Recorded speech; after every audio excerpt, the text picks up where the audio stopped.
Hey guys, welcome back to my channel. My name is Elle, and today I'm going to be doing a billionaire romance recommendation video. So I feel like I've been reading more billionaire romances lately, and I love a good billionaire romance. Like, a man with money who loves to shower the heroine just has me sold, and I'm going to talk about some of my favorites.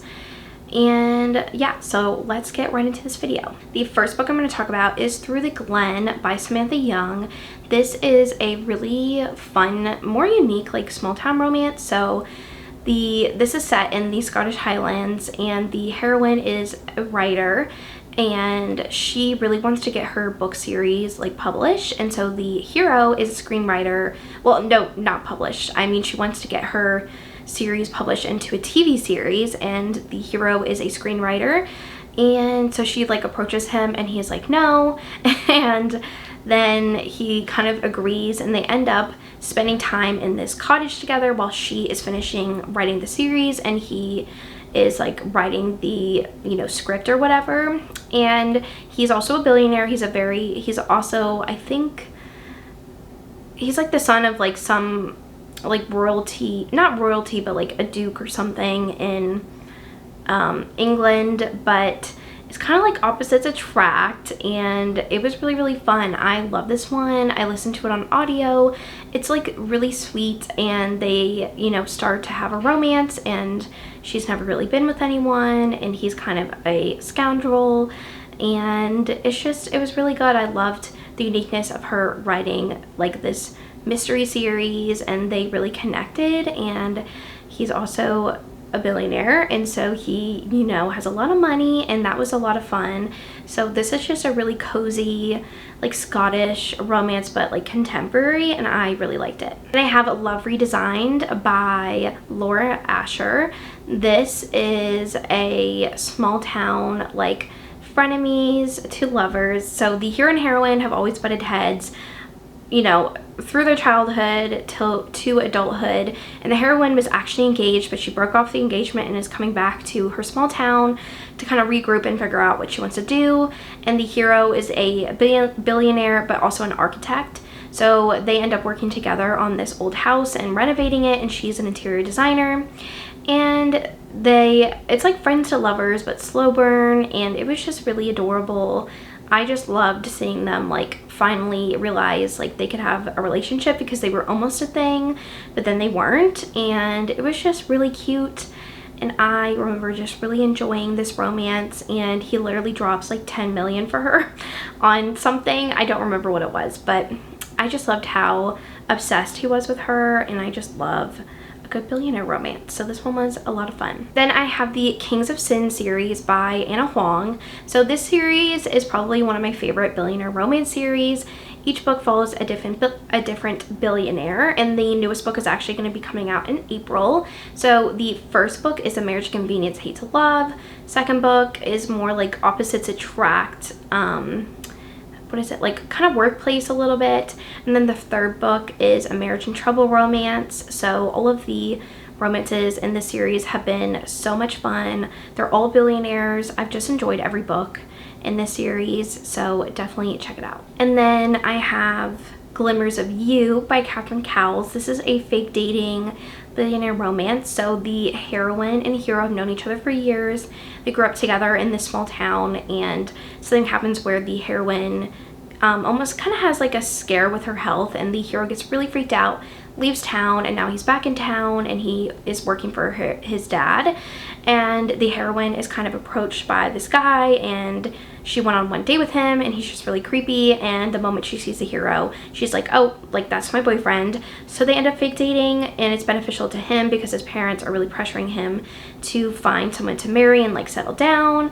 And I love this one. They just know each other so well from growing up together. It was really cute. And there's also a suspense element in this one, of course, and with someone going after the heroine, and it was just a lot of fun, and I loved like their relationship. It was just so good. Then I have The Wrong Bride by Katarina. This one's a very angsty romance. So the heroine has always been in love with the hero, but he actually ended up falling for her sister instead. And so in this series, each of the couples have an arranged marriage, and so he's supposed to marry her sister, but her sister doesn't show up to the altar on their wedding day, so she has to marry him instead. And he is still kind of hung up on her sister, but he's like, I want to give this a go. She's always loved him from afar, and it is very angsty.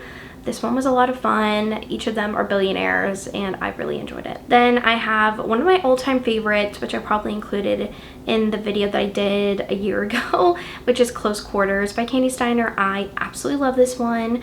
So the heroine is supposed to be traveling Europe, and she's a photographer and getting stuff for her portfolio after graduation, and her boyfriend is going to be traveling around the Mediterranean. He is working for like this yacht, and she ends up going to like drop him off, and then the owner of the yacht is like, hey, like, why don't you just stay and you can get some really good photos for your portfolio, and that ends up being the hero. And so they kind of start spending time together because she is, you know, doing photos for him, but she is drifting farther away from her boyfriend, and it's forbidden, age gap, he's a billionaire, and this one is so much fun. It's a perfect summer read. You know, we get to see a lot of them traveling the Mediterranean, which was really cool, and I love this one. It's a lot of fun. Definitely go check it out. Then I have Highest Bidder by Sarah Kate. This is a major age gap, so if you don't love age gaps, I probably wouldn't read this one, but this is a part of her Salacious Players Club series, and this was actually a really sweet romance, and it was fun. It's just like a big age gap, so the hero kind of sees that the heroine is in need. She is working at the club, and so he ends up, you know, taking her on this trip, and they start hanging out more and more, and he just like showers her with love, and it was just actually really sweet, and I really enjoyed this one. So if you want a really good age gap billionaire romance with a lot of glitz and glam, this would be perfect for you. Last book on this list is Wild Love by Elsie Silver. This is her newest release. This is such a fun one. This is like friends to lovers, best friend or brother's best friend romance. So Ford and Rosie have known each other their whole lives, and Ford is recently become a billionaire, and she is coming back to the small town that they grew up in because she was fired from her job, and she finds out that Ford is actually a new dad to a 12-year-old girl, and so she is just kind of like ends up working for him. They have such good banter and chemistry and connection, but they can't go there because, you know, they've known each other their whole lives. Like, that would be, you know, wrong. And it was just such a sweet romance, and he is such a cinnamon roll hero, but he would do anything for Rosie, and I just love that about him. This was just adorable, and I loved her relationship with his daughter and him like kind of figuring out his life, and especially with the new daughter because he was like a sperm donor when he was like 19, so he never knew her kind of thing, and it was just so good. I love this one. Definitely a favorite of the year. Right, well, that is the end of this video. I hope you enjoyed hearing me chat about some of my favorite billionaire romance books. Definitely down below let me know your favorites because I would love to know, and I want to thank you so much for watching this video, and I will see you guys in my next one. Bye.